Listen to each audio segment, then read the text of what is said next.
నమస్తే అండి, welcome to our channel. మనతో ఈరోజు సీనియర్ జర్నలిస్ట్ సత్యమూర్తి గారు ఉన్నారు. సార్ నమస్తే. సార్ నమస్కారం అండి.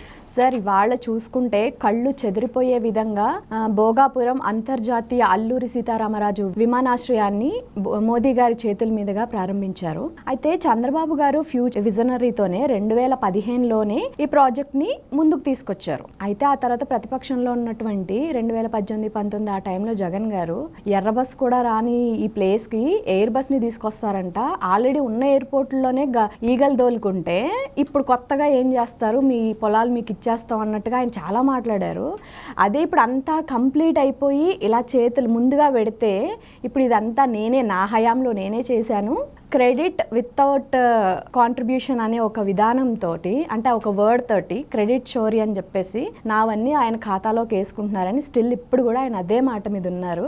అంటే ఆయనకి పాత వీడియోలు ఏమి కనపడవా, లేకపోతే ప్రజలకు ఏమని చెప్తున్నారు, నేను 2 రకాలుగా మాట్లాడతాను, అలాగా కూడా మాట్లాడతాను, ఇలా మాట్లాడతానని చెప్తున్నారు అంటున్నారా? ఎలా ఆలోచించాలి సార్ ఈ విషయాన్ని? ఎలా ఆలోచించాలో జగన్మోహన్ రెడ్డికే తెలియదు, మనకేం తెలుస్తుంది? జగన్మోహన్ రెడ్డి ఏ సందర్భానికి ఆ మాట మాట్లాడతాడు. నీకు ఏదైనా సరే అసలు క్రెడిట్ చోరీ ఏంటి, క్రెడిట్ చోరీ అన్న పదం ఏంటి, ఆ మాట ఏంటి, ఆ మాట మాట్లాడటం ఏంటి? నీకు ఒక ప్రాజెక్టుని టేకప్ చేసి కొన్ని ప్రాజెక్టులు ఉంటాయి, అవి చాలా టైం పడతాయి. కొన్ని ప్రాజెక్టులు ఉంటాయి చాలా స్వల్ప కాలంలోనే పూర్తి అయిపోతాయి. కొన్ని ప్రాజెక్టులు ఉంటాయి అవి వాటికి ఊహించని అడ్డంకులు వచ్చి ఆగిపోతూ ఉంటాయి. ఇట్లా 3-4 రకాల ప్రాజెక్టులు ఉంటాయి. ఉదాహరణకి ఇరిగేషన్ ప్రాజెక్టులు తీసుకుందాం. ఇరిగేషన్ ప్రాజెక్టులు తీసుకుంటే అవి చాలా కాలం పాటు వాటిని ఇంప్లిమెంట్ చేయడానికి చాలా సమయం పడుతుంది. రకరకాల అడ్డంకులు వస్తూ ఉంటాయి. ఉదాహరణకి పోలవరం ప్రాజెక్టు తీసుకుంటే, పోలవరం ప్రాజెక్టు సమైక్య ఆంధ్రాలో టంగుటూరి అంజయ్య ముఖ్యమంత్రిగా ఉన్నప్పుడు దానికి ఇందిరాగాంధీ వచ్చి శంకుస్థాపన చేసింది. మరి అది ఎప్పుడు పూర్తవుతున్నది? ఇప్పుడు చంద్రబాబు నాయుడు ముఖ్యమంత్రిగా, చంద్రబాబు నాయుడు కూడా 4వసారి ముఖ్యమంత్రిగా ప్రమాణ స్వీకారం చేసి ఇప్పుడు 2 ఏళ్ళు అయింది. ఇప్పుడు పోలవరం ప్రాజెక్టు కంప్లీట్ అవుతున్నది. అంటే ఇన్ని సంవత్సరాలు సుదీర్ఘకాలం ఆ ప్రాజెక్టు పట్టింది. కొన్ని చాలా అడ్డంకులు వచ్చినాయి, అవి వచ్చినాయి, ఇవి వచ్చినాయి. సో వాటినన్నింటినీ అధిగమించుకుంటూ వెళ్తూ ఉండాలి. అట్లా వెళ్తూ ఉన్నప్పుడు అది చాలా సుదీర్ఘకాల ప్రాజెక్టు కాబట్టి ఇప్పుడు ఈ టైంలో అవుతూ ఉన్నది. నీకు టంగుటూరి అంజయ్య వచ్చి, టి అంజయ్య అంటారు, టి అంజయ్య ఇప్పుడు లేరు, స్వర్గస్థులయ్యాడు ఆయన. ఆయన వచ్చి చంద్రబాబు నాయుడు క్రెడిట్ చోరీ చేస్తున్నాడు అంటే ఎట్లా ఉంటుంది? దానికి ఏమన్నా అర్థం ఉంటుందా? నువ్వు ముఖ్యమంత్రిగా ఉన్నప్పుడు కట్టావా అని అడుగుతారు, సహజంగానే అడుగుతారు. ఆయన చాలా మంచి వ్యక్తి, 6 నాల కూలీ అంటారు ఆయన్ని, టంగుటూరి అంజయ్య. అంత చిన్న స్థాయి నుంచి వచ్చి రాష్ట్రానికి ముఖ్యమంత్రి అయ్యాడు. చాలా గొప్ప వ్యక్తి, ఆదర్శ భావాలు ఉన్న వ్యక్తి. నేను పోలవరం ప్రాజెక్టుని నేను శంకుస్థాపన చేశాను, చంద్రబాబు నాయుడు వచ్చి ఇప్పుడు పేరు క్లెయిమ్ చేసుకుంటున్నాడు అంటే ఏమన్నా అర్థం ఉంటుందా? అర్థం ఉండదు. అంటే అటువంటి ప్రాజెక్టుకి ఎవరో ప్రాజెక్టుని స్టార్ట్ చేసి ఎవరో కంప్లీట్ చేస్తేనే నీకు క్లెయిమ్ ఉండదు అని నేను చెప్తున్నా. ఓకే, ఈ భోగాపురం అంతర్జాతీయ విమానాశ్రయం ప్రాజెక్టు డిక్లేర్ చేసింది చంద్రబాబు నాయుడు, కంప్లీట్ చేసింది చంద్రబాబు నాయుడు. మరి చంద్రబాబు నాయుడుకి హక్కు ఉండదా? ఈ ప్రాజెక్టు నేను తీసుకొచ్చానయ్యా, నేను పూర్తి చేశానయ్యా అని చెప్పే హక్కు చంద్రబాబు నాయుడుకి ఉండదా? ఇది ఆలోచించండి అందరూ, మొత్తం రాష్ట్ర ప్రజలందరూ ఈ పాయింట్ ఆలోచించండి. ప్రారంభించింది ఎవరు? చంద్రబాబు నాయుడు. పూర్తి చేసింది ఎవరు? చంద్రబాబు నాయుడు. ఓకే, మధ్యలో 5 సంవత్సరాల పాటు జగన్మోహన్ రెడ్డి ముఖ్యమంత్రిగా ఉన్నాడు. వాస్తవంగా ఈ భోగాపురం ఇంటర్నేషనల్ ఎయిర్పోర్ట్ కట్టాలి అనుకున్నప్పుడు అది 4 ఏళ్లలోనో 5 ఏళ్లలోనో కంప్లీట్ కావాలి. చంద్రబాబు నాయుడు నీకు 2015లో ఈ ఐడియాని కన్సీవ్ చేసిన తర్వాత, ఆ తర్వాత చాలా కార్యక్రమాలని ఆయన పూర్తి చేశాడు. అంటే ఇక్కడ భోగాపురంలో ఎయిర్పోర్ట్ కడదామని ఆ ప్రతిపాదన తీసుకొచ్చి, ఆ ప్రతిపాదనని కేంద్రానికి చెప్పి, కేంద్రం ఆ ప్రతిపాదనను ఆమోదించి, ఆ తర్వాత ఎయిర్పోర్ట్స్ అథారిటీ వాళ్ళు దాన్ని ఆమోదించి, ఆ తర్వాత పర్యావరణ అనుమతులు తీసుకొచ్చి, ఇవన్నీ చేసిన తర్వాత ఒక స్పెషల్ పర్పస్ వెహికల్ ఏర్పాటు చేసి, ఆ స్పెషల్ పర్పస్ వెహికల్ ద్వారా టెండర్లు పిలిచి, గ్లోబల్ టెండర్లు పిలిచి, ఆ టెండర్లని జిఎంఆర్ అనే సంస్థకి ఇచ్చి, మీరు వర్క్ తొందరగా స్టార్ట్ చేయండి అని చెప్పి, ఇవన్నీ చేసిన తర్వాత ఎన్నికలు వచ్చినాయి. తెలుగుదేశం పార్టీ ఓడిపోయింది. ఆ తర్వాత వెంటనే జగన్మోహన్ రెడ్డి ముఖ్యమంత్రి అయ్యాడు. ఏ బుద్ధి జ్ఞానం ఏమాత్రం కొంచెమైనా ఉన్న వ్యక్తి ఎవరైనా సరే ముఖ్యమంత్రి కాగానే ఏం చేస్తాడు? చంద్రబాబు నాయుడు అన్ని పనులు చేసేసాడు, మొత్తం టెండర్లు కూడా ఫైనల్ చేశాడు, భూసేకరణకు కూడా నోటిఫికేషన్లు ఇచ్చేశాడు, భూసేకరణకి ప్యాకేజీలు కూడా ఫిక్స్ చేశాడు. మనం ఇమ్మీడియట్గా ఈ ప్రాజెక్టుని ముందరికి తీసుకెళ్ళి ఈ ప్రాజెక్టుని కంప్లీట్ చేసేసుకుందాము అని అనుకుంటాడు ఎవడైనా సరే. బుద్ధి జ్ఞానం ఉన్న వ్యక్తి, బుద్ధి జ్ఞానం ఉన్న వ్యక్తి ఎవడైనా సరే ఇలాగే ఆలోచించి సగంకి పైనగా పూర్తి అయిపోయిన పనిని కంప్లీట్ చేసేసి మొత్తం పేరేసుకుంటాడు. వైఎస్ జగన్మోహన్ రెడ్డి గారిచ్చే ప్రారంభించబడినది అని వేసుకుంటాడు. వేసుకో, ఎవడు కాదండు, ఎవడు కాదండు. ఇనాగ్రేట్ చేసింది నువ్వు కదా. అంతకుముందు బ్యాక్గ్రౌండ్లో ఏం వర్క్ చేసింది అని కూడా నిన్నెవరు అడగరు. నీ పేరు నిరభ్యంతరంగా వేసేసుకోవచ్చు.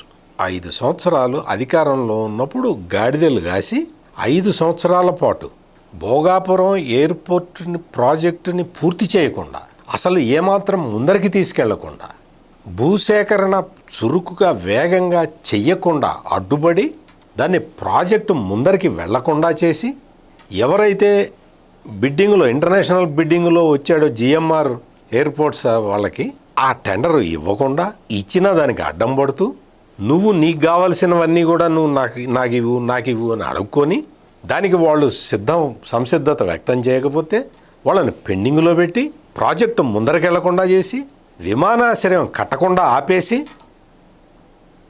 ఒక విధ్వంసం సృష్టించిన నువ్వు ఆ తర్వాత ప్రజలు చీకొట్టి నిన్ను దించేశారు. ఇది బ్రీఫ్గా నీ 5 సంవత్సరాల కాలంలో జరిగింది.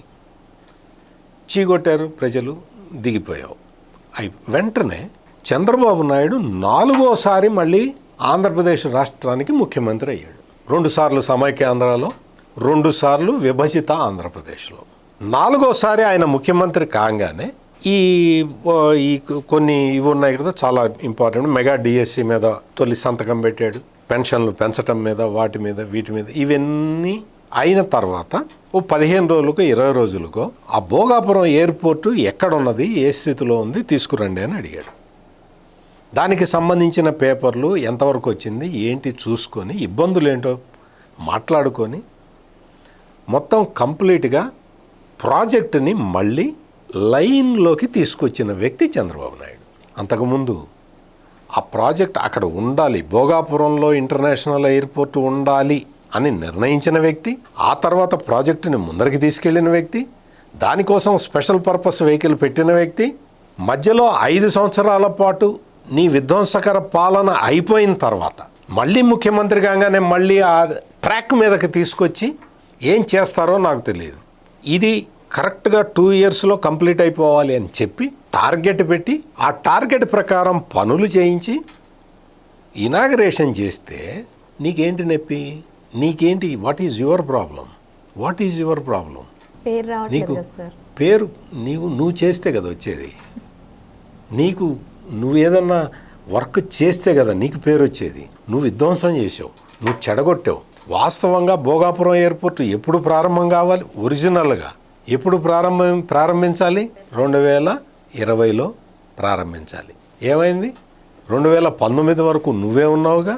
2020లో అంటే నీకు మొత్తం ప్రాజెక్ట్ అంతా కంప్లీట్ దశకు వచ్చిన తర్వాత నీ చేతిలోకి వచ్చేస్తే 1 సంవత్సరం కాకపోతే ఇంకో సంవత్సరం తీసుకో. 2021లో ప్రాజెక్ట్ పూర్తి చేయాలి కదా, నువ్వు ప్రారంభించాలి కదా. 21 కాదు, అది కూడా కాలేదు, నీ వల్ల కాలేదు, నీకు చేత కాలేదు, నువ్వు ఒక ప్లానింగ్ లేని వ్యక్తివి. 2022లో కంప్లీట్ చేయాలి కదా. 2022లో చేయలేదు. పోనీ నీకేదో ఆర్థిక ఇబ్బందులు ఉన్నాయ్యా 2023లో అన్నా కంప్లీట్ చేయాలి కదా. అంటే ఆ టైంలో కరోనా సంక్షోభం ఉంది అని చెప్పేసి జగన్ గారు చెప్తున్నారు సార్. నీ కరోనా సంక్షోభం ఎప్పుడు వచ్చింది, నీ ప్రాజెక్టు డెడ్ లైన్ ఎప్పుడు ఆలోచించుకోవాలి.